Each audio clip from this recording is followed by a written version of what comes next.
Dungeons and Dragons. If you ever ask somebody if they've played a tabletop RPG, this is the one they are most likely going to think of. Ye old nerds at the cafeteria, the game. Those of you slightly more inclined may call it 5e or 5th edition, and those of you who are really in the rabbit hole may call it, well, overrated. The 5th edition of Dungeons & Dragons has been a staple of players' dusty closet for years, but behind all the collected dust is a rule set. And the D&D rule set has changed and manifested in some subtle ways, even without the actual book's text changing.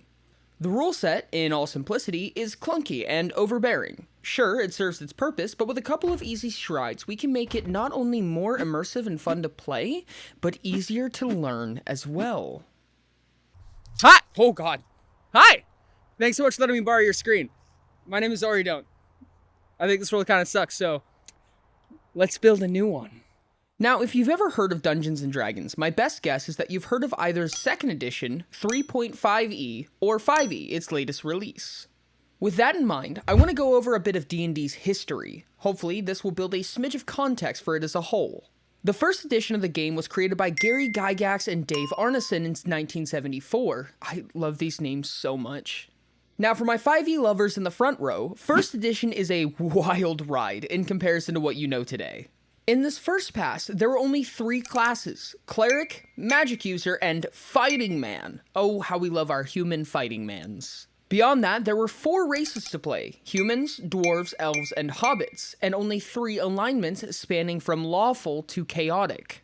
Now, to kind of set the stage for what it was like when this game came out, you were required to have played or to have owned 2 other games: Chainmail and Outdoor Survival, the latter of which wasn't even affiliated in any way.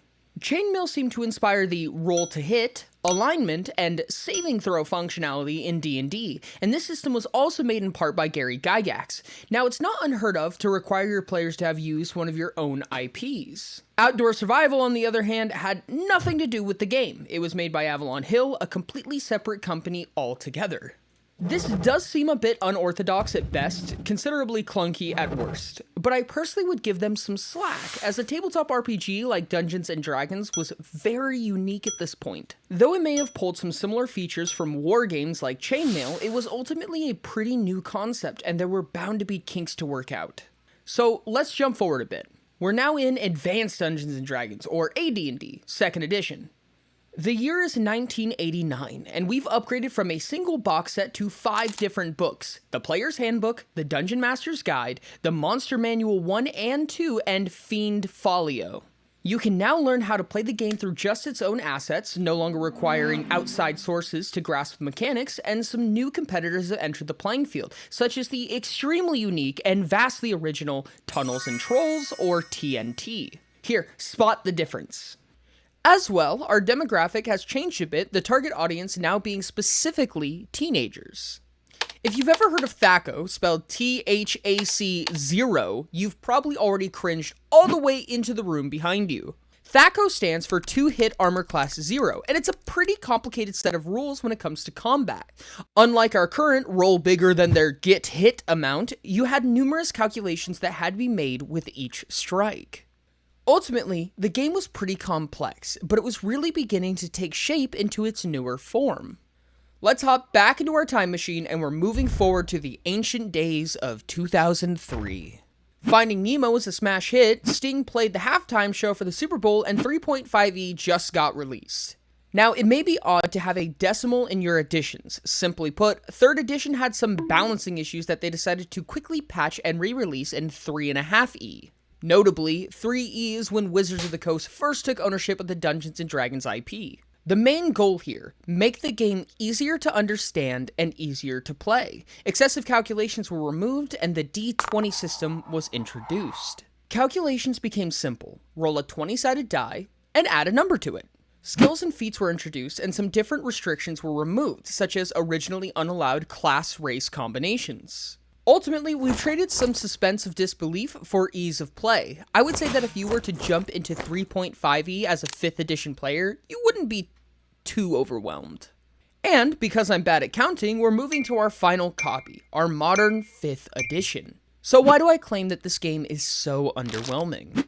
If you've only ever played D&D, it might be kind of hard to tell where the pain points are. 5th edition was the first tabletop RPG I ever played, and for a long time it was the only one, and I'll tell you, I had a blast. At the end of the day, a ttrpg is a system to tell stories and have fun. The mechanics and the balance of the game is second to the experience and imagination at the table. But a game can grow tedious or limit your level of expression, barring you from customizing your journey or telling your story in a meaningful way. In a vacuum, Dungeons & Dragons may not seem to have many issues, but once you span into new systems and other tabletop games, it'll be mere seconds before you pick out annoying features and random tediums. Now, I'm sure a lot of people already know about this, so bear with me, but I want to explain what railroading is. The term railroading refers to shoving a player into a dedicated storyline regardless of what option they pick or what decision they make. This innately removes agency from the game, that of which is one of the glimmering features of a tabletop RPG. Of course, railroading is often used as a frowned upon style of GMing, but D&D went ahead and broke that mold. They wrote it directly into their rulebook. Okay, stop yelling at me and let me explain. Let me cook. Here, let's make a character together. I often start at level 3, but we can take that extra step and start at level 1. First, we can pick a race. There's a load of options, spanning from bird people to lizard people to dragon people to people. My first character, personally, was a dragonborn. I'm personally a huge fan, but you can pick whatever you would like. When we pick our race, we'll get a number of attribute adjustments, maybe a +2 to strength and a +1 to dexterity, or we can overachieve as a human and just plop a +1 into everything. As well, maybe we'll get a cute little feature like seeing in the dark or the ability to fly at Mach 4 as an Aarakocra. Now comes the fun part. Let's pick a class. Spoiler, this is where the story turns sour.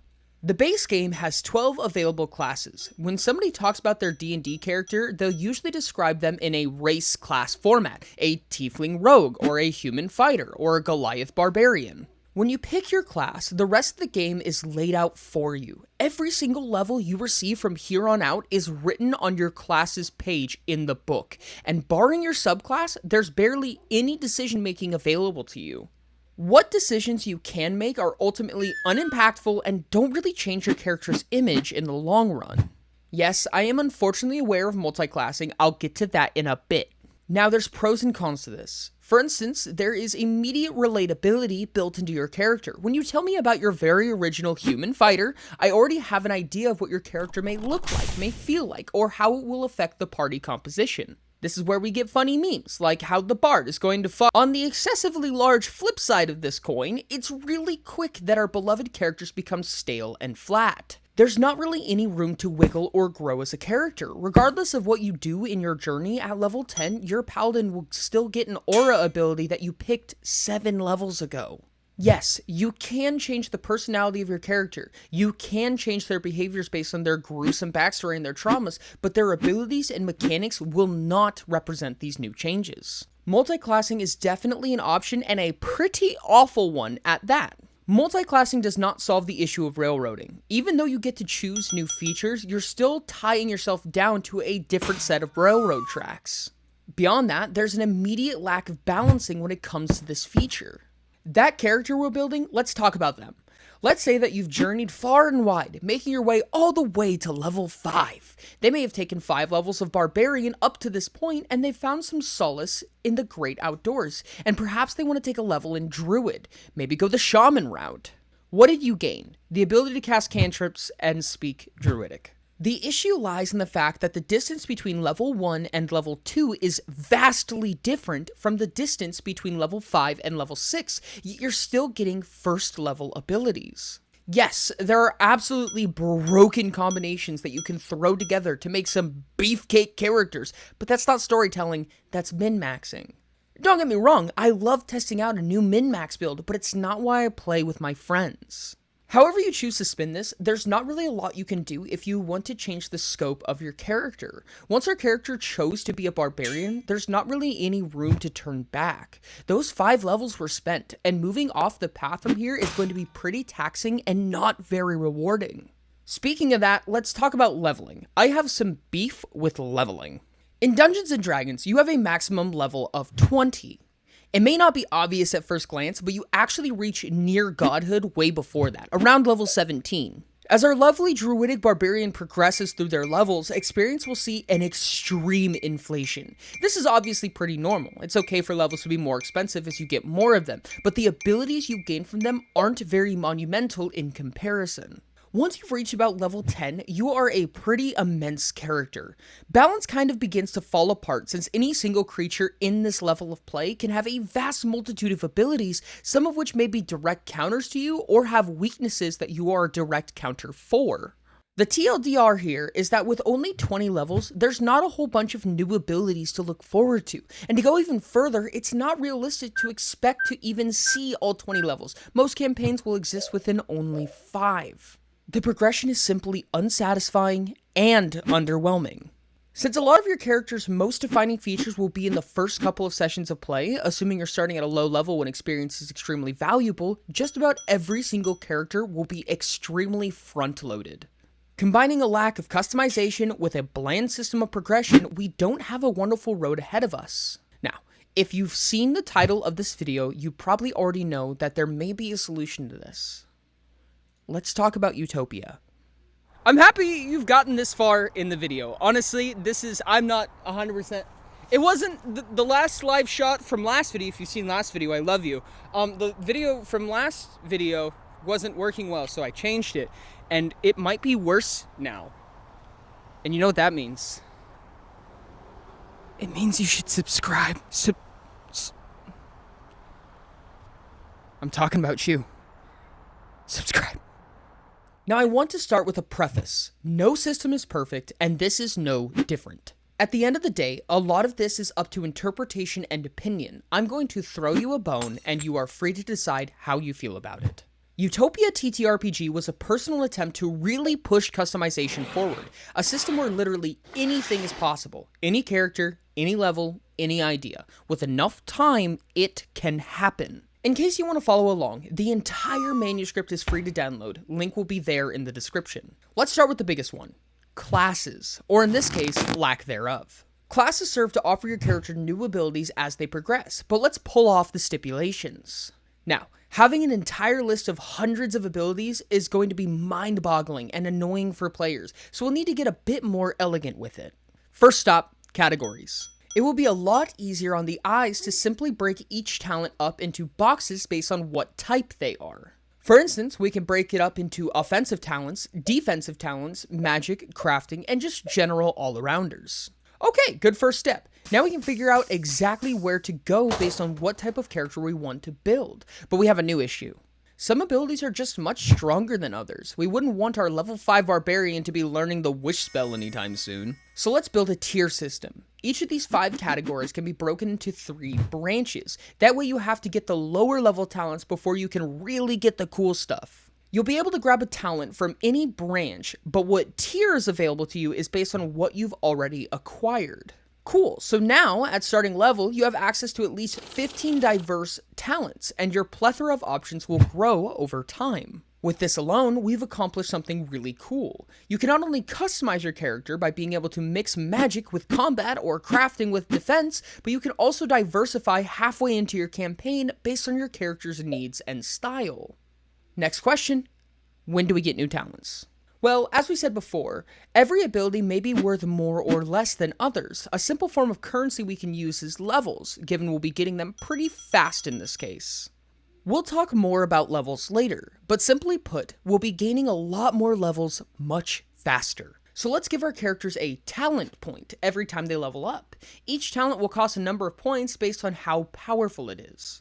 Now, we have the means to do something pretty clever here. Let's go on a bit of a tangent. If you've played any game system, you'll be fond of these. In Dungeons & Dragons, these are called ability scores. In Utopia, we call them traits and sub-traits. Now, there's a whole discussion to be had on how you decide what these scores are, but we're lucky here. We level up often enough to be able to give these out. Let's start our character with a 1 in each of the 12 sub-traits, and allow them to put a point in whatever they want when they level up. We can add an extra buffer so they have a little bit more to start off with. At level 10, we'll give 15 points to put anywhere. Now, if we left it here, we'd have an awful lot of characters with a 1 in every stat and a 16 in power. Yes, I'm looking at you, Jimmy. We'll need to cap these somehow, and I know just how we can do that. Out of the 12 subtraits, we can break these up into physical stats, mental stats, and social stats. Since our talent trees have level costs, we can break them up a bit. Let's call it body, mind, and soul costs. Let me explain, it's simpler than it sounds. If an ability costs 4 talent points, we can say it costs 2 body points, 1 mind point, and 1 soul point. Now, this doesn't change the cost, just the effects. Regardless of the body, mind, soul breakdown, it will cost 4 levels, but now we can track some new metrics. We can now say that your physical subtraits have a maximum value of your body score, the mental subtraits have a maximum of your mind score, and your social subtraits cap out at your soul score. This does a number of things for us.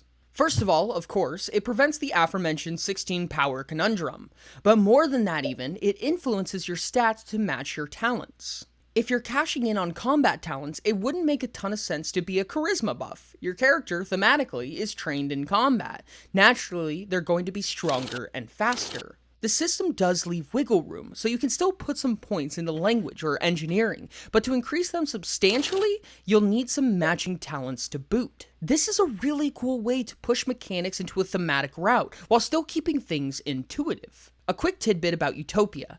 In this system, you have 2 types of health, surface health and deep health. When you rest, you'll only regain your surface health, while regaining deep health is barred behind medical attention. With this in mind, we can scale these stats based on your body, mind, and soul score, specifically our surface health, stamina, and deep health, respectively. Now, if we're heavy on combat talents, we'll become tanky, while spellcasters may be pretty heavy on stamina. Already, we have a system that kind of solves itself. Most of these mechanics intertwine with each other well, and you can still make any character that you can think of. Each of our playable races, or species in Utopia, can have their own 2 talent branches, and we'll throw in a smaller third one, unique to each subspecies.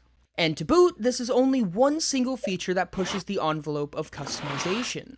I could go over Utopia's turn action economy, allowing for more dynamic turns, more interaction from all players during combat, custom items and crafting, and custom spells, and so on and so on. The point is, we can have smooth mechanics while allowing you to build literally anything you could ever dream of. I would implore you, just build a character, see how you feel about it, it's all free, link in the description.